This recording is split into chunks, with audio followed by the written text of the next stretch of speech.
নমস্কার বন্ধুরা, সবাই কেমন আছো? আশা করছি সবাই ভালো আছো। আমিও খুব ভালো আছি। তো আজকে একটা নতুন ভিডিও নিয়ে চলে এলাম। তোমরা দেখে তবেই বলবে ভিডিওটা কেমন হয়েছে। আমাদের বাড়ি একজন বেড়াতে এসেছিল, তো তাকে নিয়েই একটা ভিডিও তৈরি করলাম। তো ভিডিওটা কেমন হয়েছে অবশ্যই জানাবে। আশা করছি সবাই ভালো লাগবে। তো কমেন্টে অবশ্যই জানাবে। আর মানে কেমন হলো সেটা আমি এখন বলবো না, সবাই দেখবে, তারপরে শুনবে, তারপরে আমাকে কমেন্টে অবশ্যই জানাবে।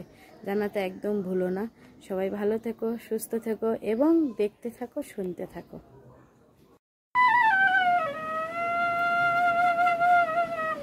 নমস্কার বন্ধুরা, দেখুন এই যে আমাদের একজন অতিথি এসছেন। উনি কি সুন্দর বাঁশি বাজায়, তাই আপনাদের সাথে শেয়ার করছি।